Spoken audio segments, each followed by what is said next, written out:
Good morning. I just realized I didn't have my mic up by my face. So it would have been a little bit difficult for you to hear me. But anyways, for those of you who are new to the group, I am Nicole Nelson, and I am a Christian life coach for moms seeking to faithfully follow God's purpose for their lives and avoid the distractions of discouragement and worry. Because if we're being honest with ourselves, it's very easy to fall into those distractions and to let it get in the way of carrying out the day-to-day things, the day-to-day tasks that God has before us, and being obedient to the present moment while not losing sight of the future of where God is calling us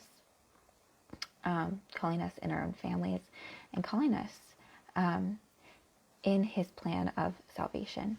So today, we're going to be talking about how to stop feeling guilty for getting the help you need, and really not necessarily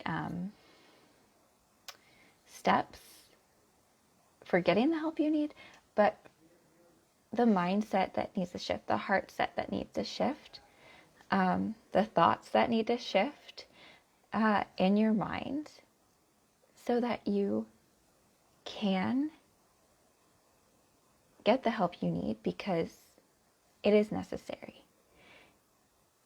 You weren't created to do it alone. You don't have to do it all. You're not a bad mom for having people help you. You're not a bad wife for having people help you. It doesn't say anything about yourself. It doesn't say anything about you to be helped, because we're all human. And kind of it goes along with last week's discussion on the fact that, you weren't created to be alone. Not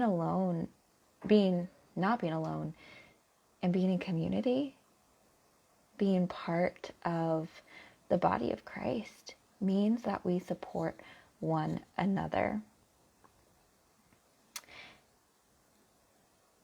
And so I want to help you, and if necessary, give you the permission that you are looking for to ask for help, and to say yes for help that is being offered to you without feeling guilty about it. Because, like we will look at today, there is no need to feel guilty. Because, that feeling will keep you from getting the help that you need. And there's going to be other consequences that come along with it, as we will discover in just a moment. A lot of times, tell me if this is you. You say things like, I don't want to be a burden. They don't really want to help me. They're just being nice.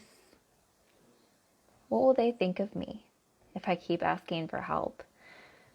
Something must be wrong with me. Those other moms can keep up without this feeling of being overwhelmed. I can do it all. I've got this. I don't need anyone's help.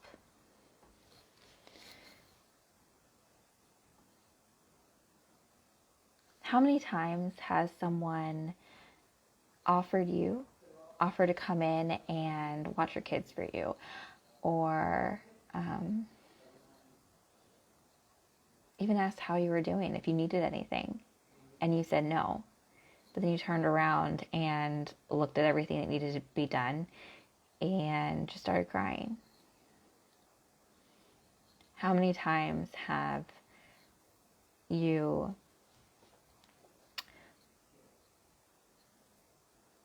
just looked at everything that was going on around you and felt completely inadequate and completely unable to meet the demands at hand, just because felt like there was so much, and you ended up just not doing anything, or you ended up snapping at the kids, or you were feeling bitter toward your husband. All of these things happen when you believe the lie that you can do it all on your own, that you have to do it all on your own, that you don't deserve to have anyone help you, that you are somehow less than for accepting any help that comes your way, that you should be doing more and not less. Reacting to those thoughts in your mind instead of looking at them from the truth and looking at them from the standpoint of what is it we are trying to accomplish right now in our lives? What is it that we are trying to instill in our children? How is it that we are looking right in our homes? What are the priorities we have in our life right now? Instead of looking at it from that big picture perspective, instead you're reacting to it from this what's right in front of me, small picture perspective that isn't going to help you.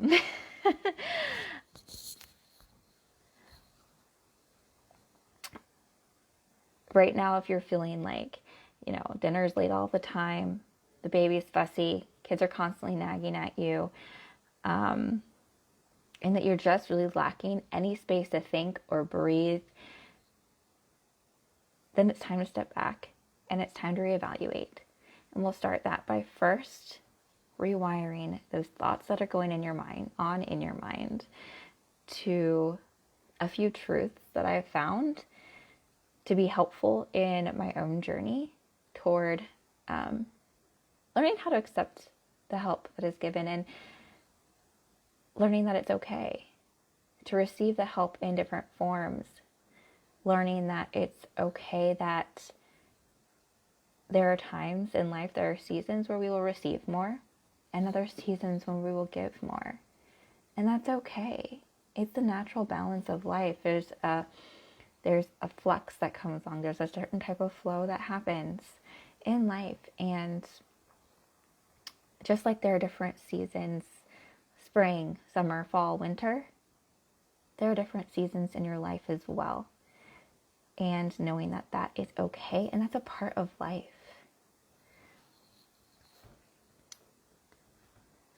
The first thing I've noticed, and just as an aside, like, this is something, I'm constantly working on as well. This is something that we constantly grow in, and I'll get to that part in a little bit too. But I want you to know that you're not alone in this. You're not the only one who feels like they have to do it alone. And that we could all do well, as women especially, to support one another and support one another as moms by understanding this reality for ourselves and for each other, and knowing that the person down the road might be having trouble asking for help as well. And going back to last week's training about if you really do feel like you need to give, where can you give, offer for help? But if you really can't do anything else, knowing that it's okay to say, I'm drowning over here. Can you at least pray for me? Can you pray for me? Can you come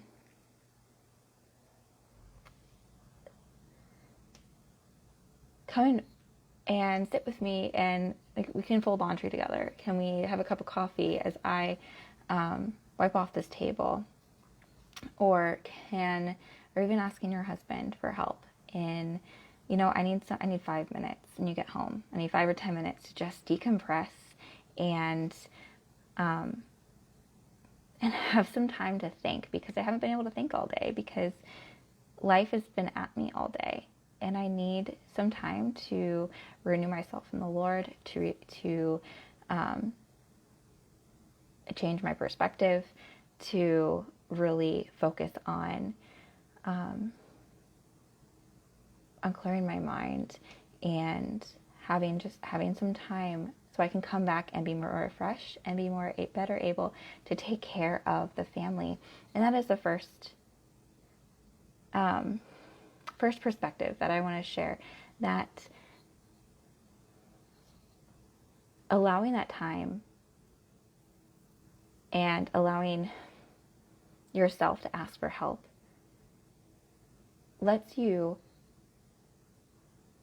helps you to take care of your family better. It helps you love your family better.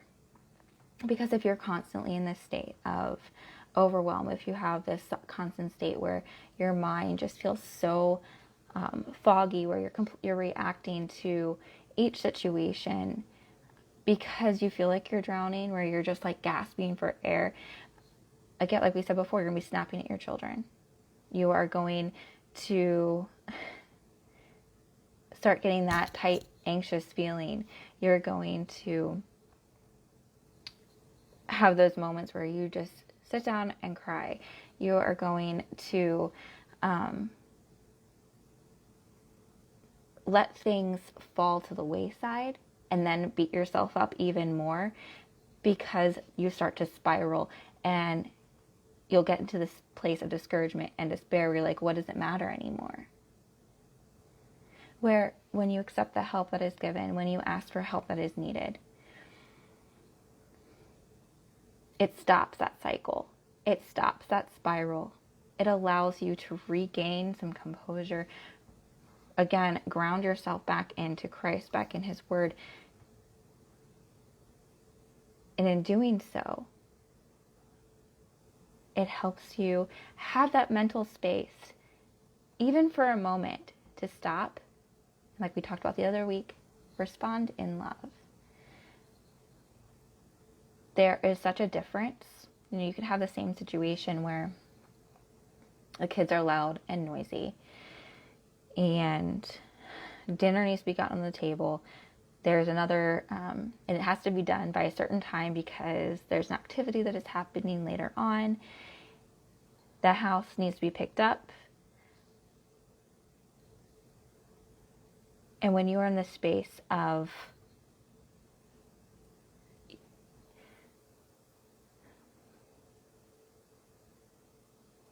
feeling the anxiety and the stress of it all,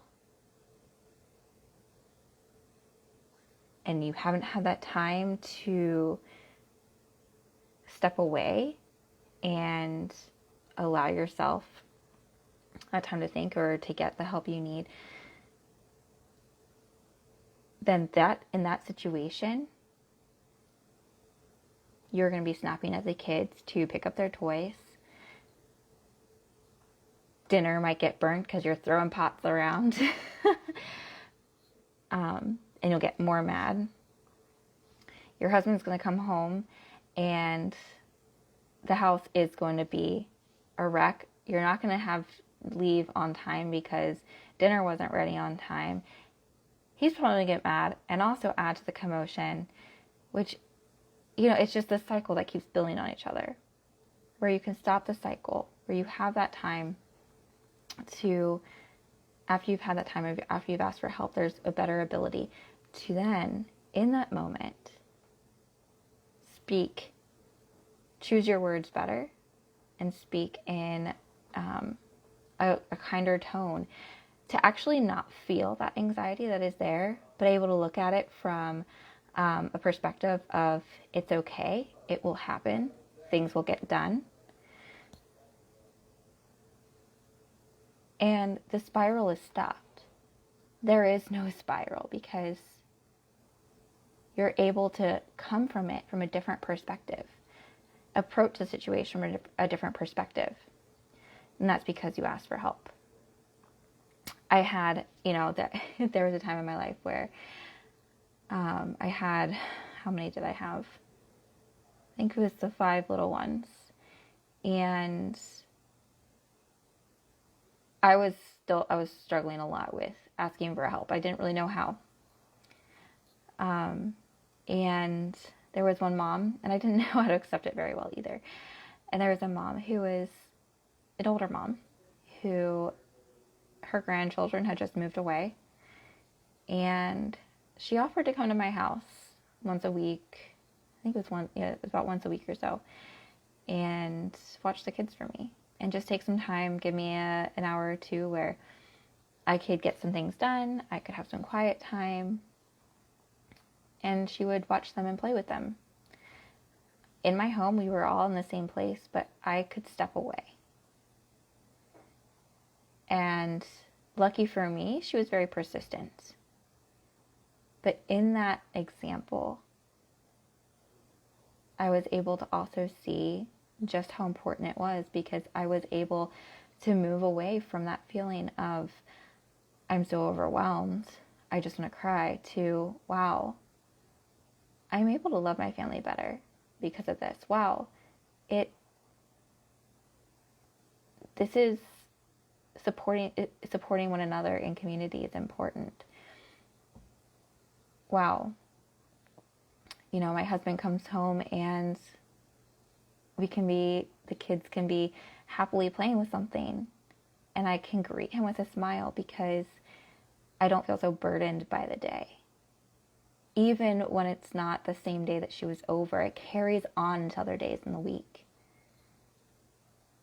So, by asking for help, you can love your family better.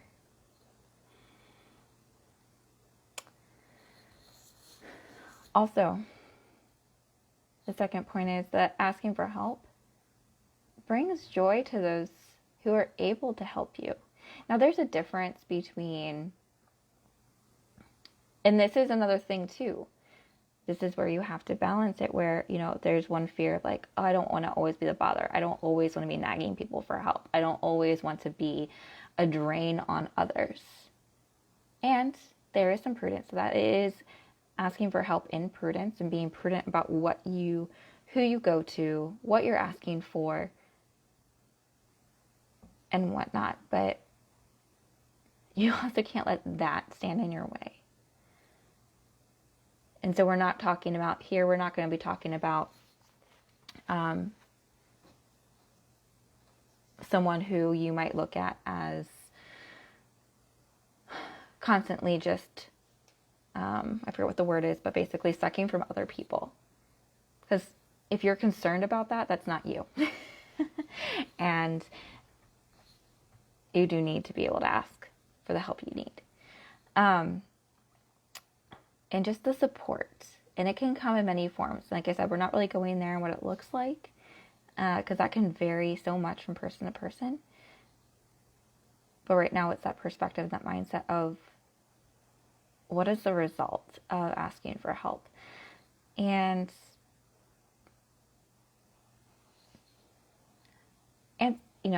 answer me this. If someone asks you for help, or that there is a need, and you're able to fill that need. Let's just say a very basic one of you're able to bring someone a meal. How does that make you feel? Or a friend is having a bad day and you bring her something over to cheer her up. How does that make you feel? My guess is that it brings a joy within yourself that is quite unlike any other type of joy that you feel. So when the tables are turned, when it's your turn to receive, how do you think it makes them feel? To be able to serve you and minister to you in your need and share the love of Christ with you in that way. There's a lot about loving your neighbor in the Bible. But love is also a two-way street. In order to love well, you also need to be able to receive well. Because love cannot be given unless it is received. And in Christian charity, receiving generously is just as important as giving generously. Finally, and this might be one of the more difficult points of today, But asking for help allows you to grow in humility. And I know, don't we all love to grow in humility? It's like the best thing ever, said no one ever. But as Christians, we are called to grow in virtue. And this is earlier when I said about like there are seasons where we are to give and where we are to receive. In those seasons where we might rather give more, receiving and accepting assistance in one way or another may be just as important, because you're growing in virtue. You're growing in laying down your pride and saying, you know what? I don't have it all under control. I'm a mess and I need some help.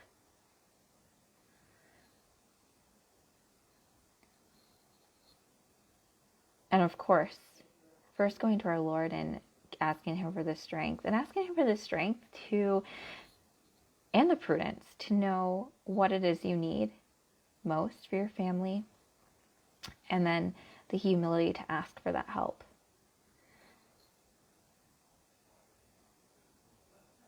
Because it's okay to ask for help. It's good to grow in virtue. It's good to grow in humility. And you know what an example it is to your children? When they see you responding in love, generously giving and receiving. And they carry that with them into the future, into their lives, knowing that, you know what, if I need help, I can ask for it. What if your child needed help and they didn't ask for it? What would you tell them? What would you want to do? Wouldn't you want to help them and assist them? Then teach them, obviously, like in a, I guess the power of humility in that way. Not in a, I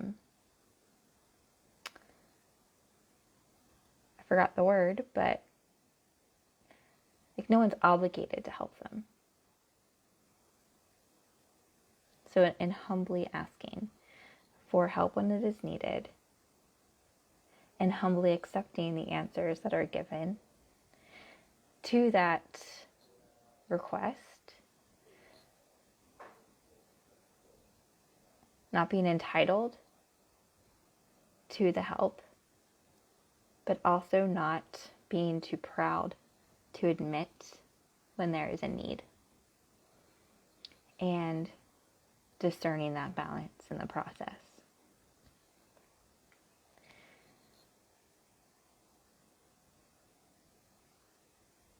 So I hope that